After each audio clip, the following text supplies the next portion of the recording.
The online platform of लक्ष्य academy. लक्ष्य academy में आप सभी का फिर एक बार स्वागत है। आइए शुरू करते हैं अपनी क्लास जो कि है प्रोनाउंस पे। प्रोनाउंस के सारे टॉपिक और इसके एक्सप्लेनेशन खत्म करने के बाद आज हम देखने जा रहे हैं प्रोनाउंस के कॉमन एरर्स के कुछ क्वेश्चंस।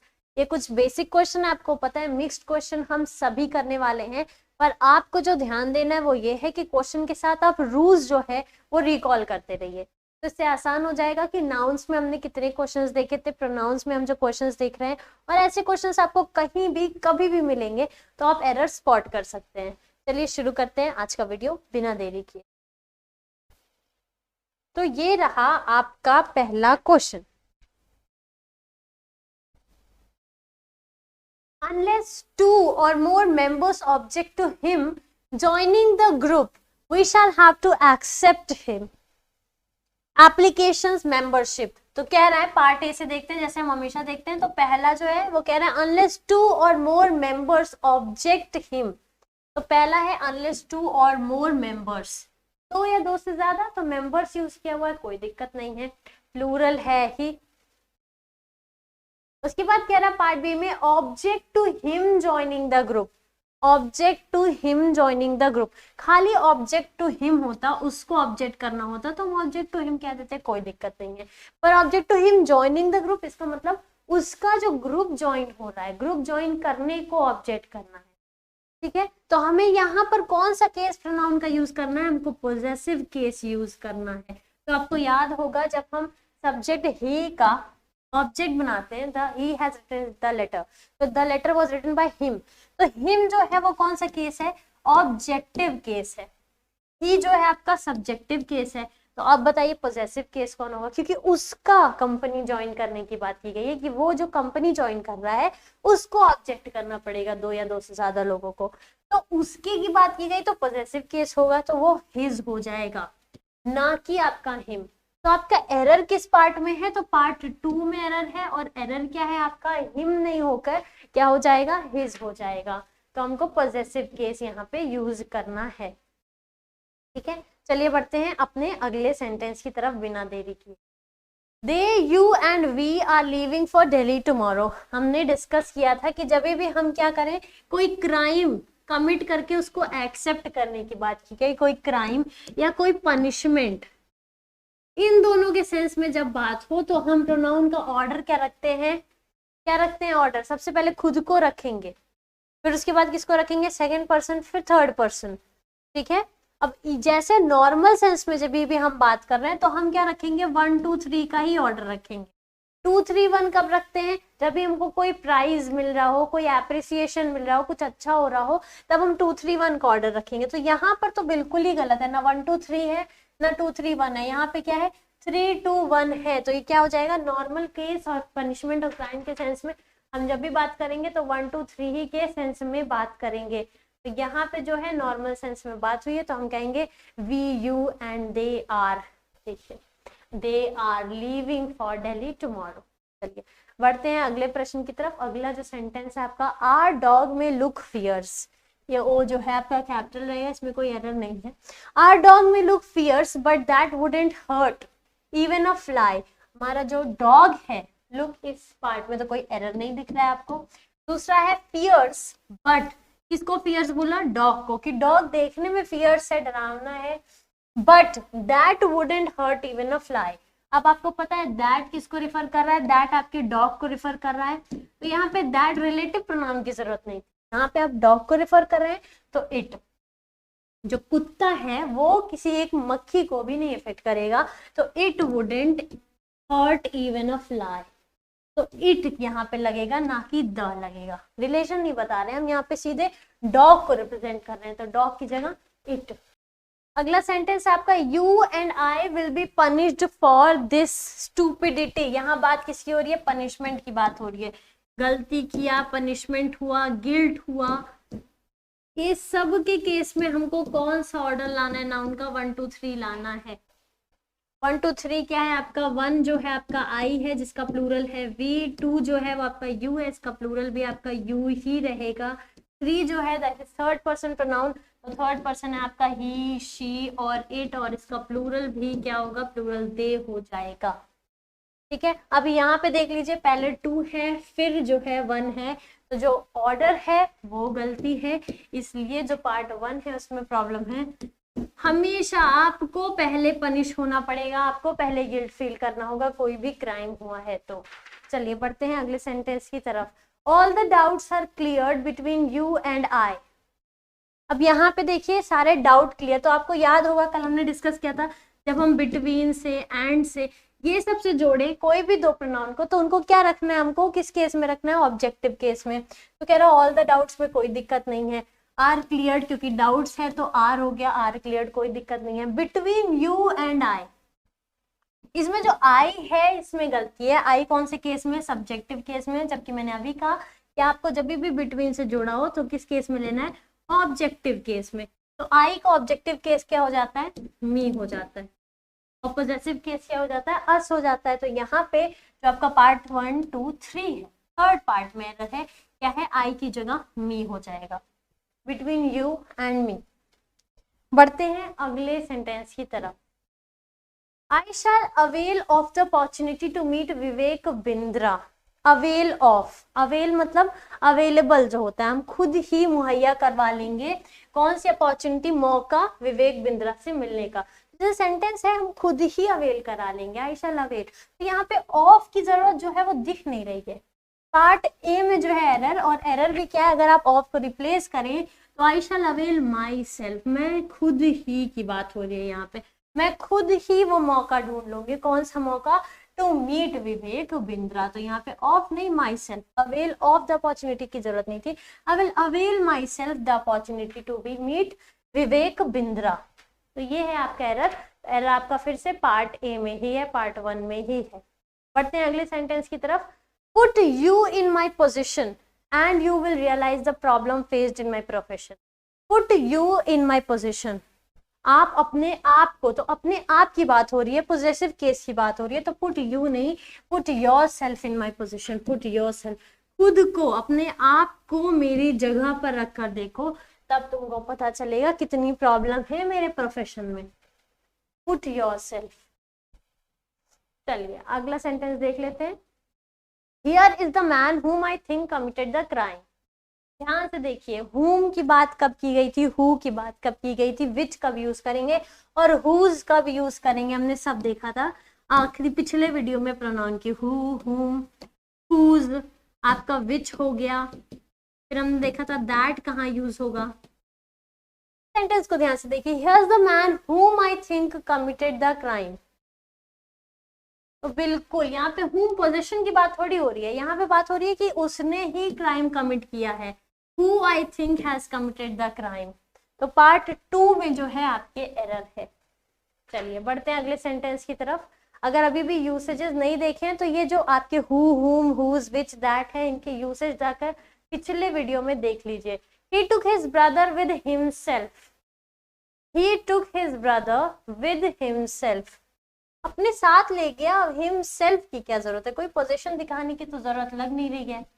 तो आपका जो पार्ट 1 है he took में कोई दिक्कत नहीं है, पार्ट 2 his brother में भी कोई दिक्कत नहीं है, part 3 he took his brother with himself, तो with him ही काफी है।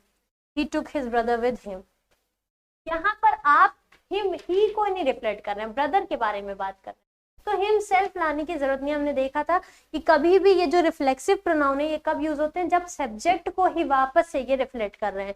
तो यहाँ पे उनके ब्रदर की बात हो रही है, ब्रदर को ले गए, सब्जेक्ट को रिफ्लेक्ट नहीं किए। सेंटेंस 10 की बात देख लीजिए। Sheetal talked on the phone for hours who really irritated her parents. Sheetal घंटों talked on phone who really, अभी यहाँ पर समझने वाली बात है कि पेरेंट्स को इरिटेट कौन कर रहा था, शीतल इरिटेट कर रही थी या फिर उसका फोन पे बात करना इरिटेट कर रहा था। तो यहाँ पर हु की जरूरत नहीं है क्योंकि अभी हमने देखा हु पर्सन के लिए यूज होता है। तो यहाँ पे बात हो रही है कि talking on phone irritated the parents, तो which really irritated her parent. यहाँ पर जो आपका पार्ट 3 है उसमें गलती है, क्या गलती है, यहाँ पे हु नहीं होगा क्योंकि बात हो रही है कि फोन पे बात करने वाली जो बात है वो इरिटेट कर रहा था पेरेंट को, उसकी जगह आप विच लगा देंगे, विच रियली इरिटेटेड हर पेरेंट्स।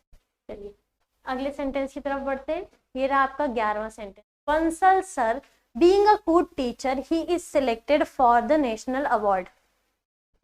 ध्यान से देखिए, जब भी आप एक कॉमा की बात करते हैं, एक कॉमा फिर आपने एक क्लॉज ऐड कर दिया, फिर एक कॉमा और सेंटेंस चलता है, तो हम इसको रीड कैसे करते हैं? बंसल सर इज सिलेक्टेड, ऐसे। और जो बीच वाला है वो बताता है, किसको बताता है? सब्जेक्ट को आपके बताता है।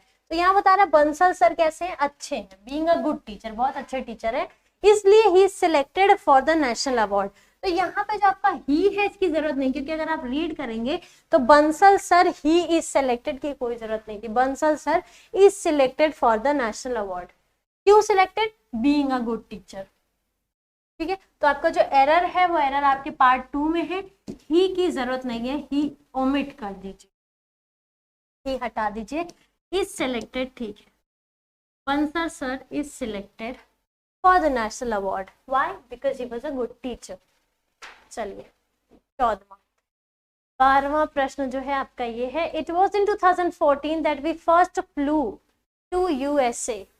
It was in 2014 that we first flew to USA. 2014 को रिफ्लेक्ट कर रहा है, 2014 एक समय है, उसके लिए आप दैट की आवश्यकता नहीं है। यहाँ पे आप क्या लिखेंगे? व्हेन।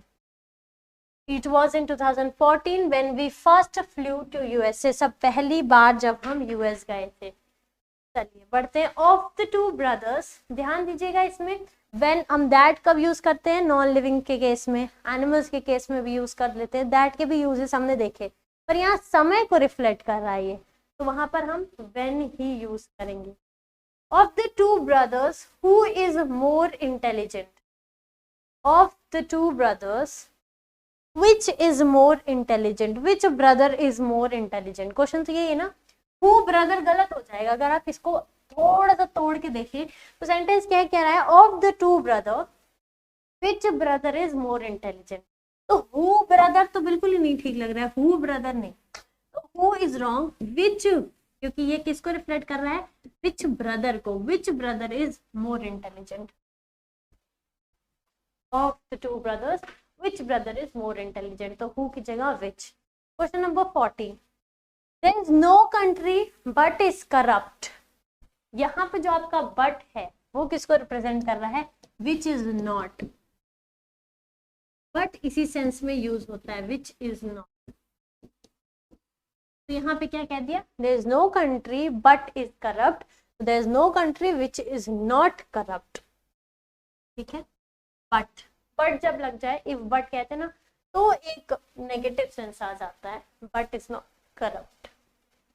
बट इज करप्ट इसका मतलब विच इज नॉट करप्ट। तो ये सेंटेंस में एरर, हाँ एरर कुछ नहीं था इस सेंटेंस में, जो सेंटेंस था आपका वो बिल्कुल सही था। पढ़ते हैं अगले सेंटेंस की तरफ। None of his arms was injured in the accident. None, arms कितने होते हैं? जब भी हम दो के बारे में बात करने की बात करें तो हमने क्या कहा था कि आपको ध्यान क्या देना है? तब आपको यूज करना है नाइदर या फिर आइदर। तो हमने यहाँ पे यूज क्या किया? नन। अब नन कब यूज करते हैं? नो वन, एनी वन, जब ढेर सारे लोगों की बात करें। आर्म्स कितने हैं? दो, तो यहाँ पे हम नन नहीं नाइदर यूज करेंगे। नाइदर ऑफ हिज आर्म्स, तब वॉज भी आपका सही हो जाएगा कि दोनों में से कोई नहीं। Neither of his arms was injured in the accident. Part 1 में गलती है, गलती क्या है? नन नहीं यूज करना है। चलिए क्वेश्चन 16, सेंटेंस 16 है, there were none but cried their eyes out. वहां पर ऐसा कोई नहीं था जो रोया नहीं, तो देयर वर नन हु, यहाँ पे बट किसको रिप्रेजेंट कर रहा है? फिर से वही नॉट वाला सेंस, बट मतलब but not cried their eyes out, सब लोग रोए थे। फिर से ये सेंटेंस आपका जो है सही है। चलिए next sentence, she bought a bungalow and is living in the same. यहाँ पे इन द सेम की जरूरत नहीं है, she bought a bungalow and she is living in the bungalow, तो she is living in it. तो आपका the same की यहाँ जरूरत नहीं थी, यहाँ पर द सेम की जगह आप इट यूज कर लेंगे, तो आपके जो पार्ट 3 है उसमें एरर था।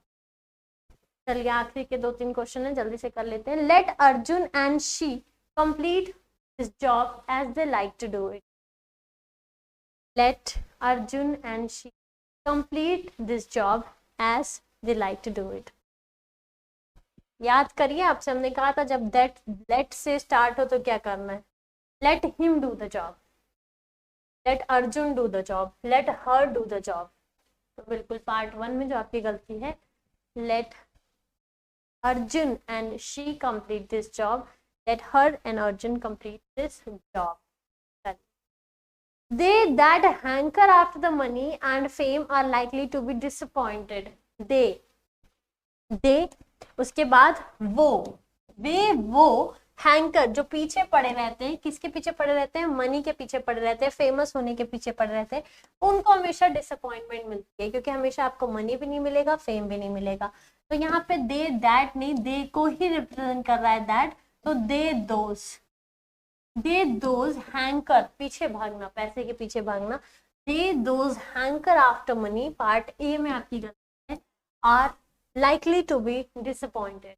आखिरी सेंटेंस देख लेते हैं, उसके बाद वोकैबुलरी सेशन की तरफ बढ़ते हैं. आखिरी सेंटेंस है, I will give you a novel tomorrow and the same is written by one of the best selling authors. I will give you a novel tomorrow and the same. अभी हमने the same देखा, the same का unnecessary usage नहीं करते, तो part 2 में गलती है. and the same नहीं, the same को हटाकर it लिख दीजिए. प्रोनाउन की बात हो रही है तो हम प्रोनाउन को ही यूज करेंगे, द सेम हटाकर इट प्रोनाउन लगा दिए. And it is written by one of the best selling authors. ठीक है, इसके साथ खत्म होता है आपके आज के प्रोनाउंस के पहले set of questions, that is 20 questions. इसके बाद हम बढ़ते हैं आज के वोकैबुलरी सेशन की तरफ. अगले सेशन में हम फिर कुछ क्वेश्चंस करेंगे, तैयार रहिएगा. रेवेनस, अतृप्त. अतृप्त मीनिंग क्या है, ऑफ हंगर या नीड, भूख या आवश्यकता के अनुसार, बहुत महान. सिमिलैरिटी क्या है, सिनोनिम्स क्या है, इनसैटिएबल, ग्रीडी, ग्लूटनस या इडाशियस. अतृप्त बहुत पेटू सॉर्ट ऑफ, भूख या नीड्स के सेंस में, जिसको बहुत ज्यादा चाहिए होता है, जो तृप्त नहीं होता है कभी. अब इसका एंटोनिम क्या होगा, जो तृप्त हो जाए, कंटेंटेड हो जाए, सैटेड हो जाए, सेटिस्फाइड हो जाए, सैटिएटेड हो जाए. एग्जाम्पल यूसेज देख लीजिए. No matter what type of stressful situation I am facing, चाहे मैं कितने भी टाइप का स्ट्रेसफुल सिचुएशन फेस कर रहा हूँ, my body responds by eating everything in site. मेरी बॉडी कैसे रिस्पॉन्ड करती है, एक रेवेनस एपेटाइट से, एक अतृप्त एपेटाइट से ज्यादा खाने से इनकी बॉडी बेटर हो जाती है. तो ऐसे भी लोग एग्जिस्ट करते हैं. चलिए बढ़ते हैं आपके अगले वर्ड की तरफ. रिप्रोबेट, बदमाश, अनप्रिंसिपल्ड, अनडिसिप्लिन्ड, रिप्रोबेट. रॉग, स्काउंड्रल, ये एक अच्छा वर्ड है, बहुत अच्छा वर्ड है. Villain, raised. एंटोनिम जो बहुत अपराइट होता है, वर्चुअस होता है, प्रिंसिपल्ड होता है, राइचस होता है. Example, although the old man pretended to be reprobate, ऐसा वो प्रिटेंड कर रहा था कि वो बदमाश है पब्लिक में, बट इन प्राइवेट वो बहुत अच्छे काम करता था, नेक काम करता था. किन लोगों के लिए, होमलेस, जिनके पास घर नहीं था, उनके लिए बहुत अच्छे काम करता था. चलिए बढ़ते हैं अगले वर्ड की तरफ. ग्राइप. ग्राइप है आपका कष्ट देना. To express dissatisfaction, pain, resentment. अर्थ है असंतोष, दर्द या आक्रोश व्यक्त करना, आमतौर पर छकने की वजह से. Synonym, bellyache, bleed, carp, complain, crab, croak, fuss. Grouch, grouse, growl, ये सब भी चिल्लाना होता है. ग्रम्बल, ग्रम्पिंग भी चिल्लाना होता है गुस्से से. नैग भी वही होता है. स्क्रीम, नैगिंग मतलब फिर से जब आप मुंह बना के बैठ जाते हैं. स्क्रीमिंग मतलब चिल्लाना. स्क्वैक, स्क्वील भी चिल्लाना. विम्पर भी चिल्लाना. वाइन भी क्या है, जब आप बार बार अपनी कही हुई बातों को बार बार रिपीट करते हैं, कहते हैं जताना जिसको कहते हैं. Antonym, beer. इनका एंटोनिम क्या है, ये सब जब आप सह नहीं पाते हैं तो ये रिएक्शन देते हैं. इसका एंटोनिम क्या, सह लेना, बेयर करना किस चीज को. काउंटेनेंस, एंड्योरेंस, टॉलरेंस, टॉलरेट करना, अपलॉड करना, किसी की तारीफ करना या चीयर अप करना. Example, her tendency to gripe constantly, बहुत जल्दी गुस्सा हो जाना. ड्रोव एवरीवन अवे, इसकी वजह से सब जो है वो दूर चले जाते हैं. ओवरट्योर, संधि प्रस्ताव. An approach a proposal made to someone with the aim of opening negotiation और abolishing a relationship.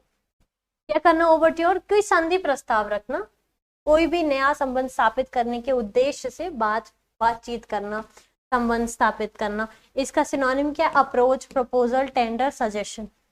He began making overtures to British merchant banks. वो प्रपोजल्स बनाने लगा ब्रिटिश मर्चेंट बैंक को, ताकि उसको कुछ हो सकता हो पैसा चाहिए रहा हो, पैसा इज वेरी इंपॉर्टेंट। चलिए, टाउट, टाउट मतलब प्रशंसा करना, किसी चीज की, किसी के फायदे की, किसी चीज के फायदे की बार बार प्रशंसा करते रहना। Attempt to persuade people of merit, लोगों को ये बार बार बताना कि इसके मेरिट्स क्या हैं, इसके फायदे क्या हैं। इसका सिनोनिम है laud, praise, publicise, acclaim. Antonym है कंसील, कंडेम। एग्जाम्पल है all doctors tout the benefit of eating nutritiously and exercising regularly. सारे डॉक्टर क्या है, बार बार आपको फायदे बताते हैं। किसके फायदे बताते हैं, टाइम से खाने की, न्यूट्रिशियस फूड खाने की और रेगुलर एक्सरसाइज करने की। चलिए बढ़ते हैं अगले वर्ड की तरफ। बेट, बेट देना, प्रलोभन देना किसी को भी। एंटाइज करना, ल्योर करना, डिकॉय, स्नेयर या फिर ट्रैप। डिस्करेजमेंट या रिपल्शन, रिपीटेड वर्ड है, आपको याद होगा अगर आपने पिछली क्लास अटेंड की होगी। People use maggots as bait when they go for fishing. तो फिशिंग के लिए कौन सा चीज यूज करते हैं, बेट की तरह, प्रलोभन की तरह, तो मैगॉट्स यूज करते हैं। डास्टार्डली, दुष्ट और क्रूर, दुष्ट और क्रूर। इनिक्विटस, हीनियस, विलेनियस, इसका एंटोनिम क्या है, बहुत ही नोबल है, कोई तारीफ के लायक है, प्रेज वर्दी है। I think however the killing of Bin Laden will motivate extremists to carry out a variety of dastardly deeds. Bin Laden के मर जाने से लोग और क्रूर हरकतें करेंगे। कौन, एक्सट्रीमिस्ट जो हैं वो लोग। चलिए अगले वर्ड की तरफ बढ़ते हैं। कन्फाउंड, उलझाना, सरप्राइज या कंफ्यूजन पैदा करना, उलझा देना किसी को। तो अमेज, एस्टोनिश, डम्बफाउंड, स्टैगर। इसका एंटोनिम क्या है, किसी को सही से बता देना, क्लैरिफाई कर देना, एनलाइटन कर देना। Example, the purpose of the article is not to confound the readers but to inform them. उनको उलझाना नहीं है, उनको कंफ्यूज करना नहीं है, बल्कि उनको जानकारी देना है। अगला वर्ड है प्रोटेग, आश्रित। Meaning, a person who is guided और सपोर्टेड बाय एन ओल्डर और मोर एक्सपीरियंस पर्सन। जैसे अगर आप किसी टीचर के अंडर स्टूडेंट हैं तो आप क्या हैं, प्रोटीग हैं, आप आश्रित हैं, आपको जो है कोई गाइड कर रहा है। Synonym, प्यूपिल, student, trainee. और इसका एंटोनिम जैसे टीचर हुआ, आपका गार्डियन हुआ, एडल्ट हुआ, ये सब एंटोनिम हो गए। Ram submitted his protege name to the election. Ram ने अपने गार्डियन का नेम किसको सबमिट कर दिया, इलेक्शन में सबमिट कर दिया। चलिए बढ़ते हैं आज के लास्ट वर्ड की तरफ। वेलिएंट, बहादुर। वेलिएंट, पोजेसिंग और शोइंग करेज और डिटर्मिनेशन, बहादुर होना, बहादुरी दिखाना। Brave, fearless, courageous, valorous. Valour भी यही होता है आपका करेज। कवर्डली, डरपोक, इरिजोल्यूट, डरपोक। A firemen are valiant individual who put their lives on the line to save other. जो फायरमैन होते हैं अपने, ये क्या होते हैं, बहुत ही बहादुर होते हैं, क्योंकि वो अपनी जिंदगी दाव पर लगाकर दूसरों की जिंदगियां बचाते हैं। पर आपको किसी की जिंदगी दाव पे नहीं लगानी है, आपको सिर्फ अपनी मेहनत दाव पे लगानी है। और दाव भी क्या, मेहनत है, तो आप हमेशा कुछ ना कुछ सीखेंगे। अगर आज आप मेहनत कर रहे हैं तो इसका मतलब ये नहीं कि वो मेहनत खाली जाएगी, कुछ ना कुछ आपको दे के जाएगी, कुछ ना कुछ आपको जरूर सिखाएगी। तो आपको सिर्फ क्या करना है, कुछ दाव पे नहीं लगाना है, थोड़ी सी मेहनत करनी है और आप हमारे साथ पढ़ते रहना है। तो पढ़ते रहिए लक्ष्य एकेडमी के साथ, क्योंकि लक्ष्य मंत्रा पे हम आपको रेगुलर स्टफ के साथ प्रोवाइड करते हैं।